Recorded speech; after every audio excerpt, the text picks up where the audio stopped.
Welcome back friends. अब हम आ गए क्वेश्चन नंबर 5 पर 3.1 के। जैसे हमने क्वेश्चन नंबर 4 किया था, बिल्कुल सिमिलर क्वेश्चन है, लेकिन यहाँ पर मॉड है। कुछ बच्चे मॉड देखकर घबरा जाते हैं, तो हमने सोचा कि ये एक पार्ट आपको करवा देते हैं, सेकंड पार्ट आप खुद करेंगे। Very easy. चलिए फर्स्ट पार्ट पे आते हैं।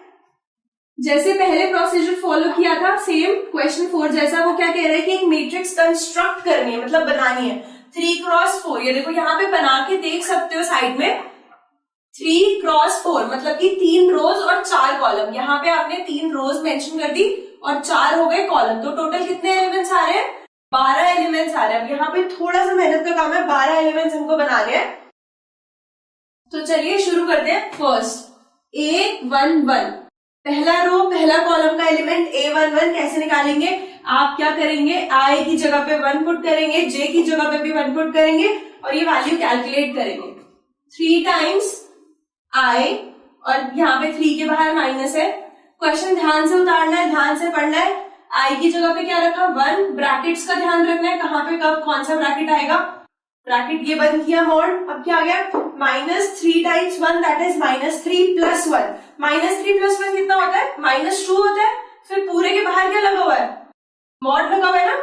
-2 का मॉड कितना होता है? 2 होता है। जब हम मॉड लगाते हैं तो माइनस हट जाता है, तो हमने क्या करना है, लिख देना है 2। मैं डायरेक्ट कर रही हूं, 1/2 इंटू 2 कितना आ गया? 1 आ गया। इसका मतलब A11 एलिमेंट हमारा कितना आ गया? 1 आ गया। अब ऐसे ही आप निकालेंगे A12। A12 क्या करना होता है, जब आप A12 निकाल रहे हो तो आपको -3, I की जगह पे 1, J की जगह पे 2 आ गया।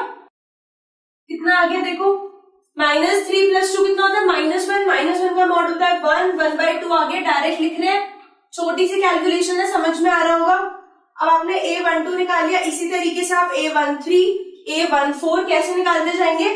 J की जगह पे 1 रखा, I की जगह पे 1 रखा हुआ है, J की जगह पे 1 रखोगे, A11 आ गया। फिर I की जगह पे 1 और J की जगह पे 2, तो A12 आ गया। फिर I की जगह पे 1 और J की जगह पे 3, तो 1 3 आ गया। 1 4 पुट करेंगे तो 1 4 आ जाएगा।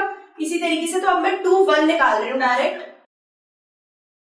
A21 1/2 bracket mod -3 times. अब I की जगह पे कितना आ गया? 2 आ गया। यहाँ पे I की जगह पे 2 रख दिया हमने, प्लस J की जगह पे कितना रखना है? 1, क्योंकि 2 1 निकाल रहे तो ये वैल्यू तो J के लिए जाएगी। यहाँ पे देखो ऐसे मार्क कर देती हूँ, और ये 2 वाली वैल्यू जो पहली वैल्यू वो यहाँ पे आ गई। कितना आया? -3 इंटू 2 -6 प्लस 1 -5, पूरे का मॉड हुआ 5, तो 5/2। ठीक है, तो इसी तरीके से हम बाकी वैल्यूज निकाल के मैट्रिक्स कंस्ट्रक्ट कर देंगे और इसी तरीके से आप सेकंड पार्ट भी कर देंगे। Thank you.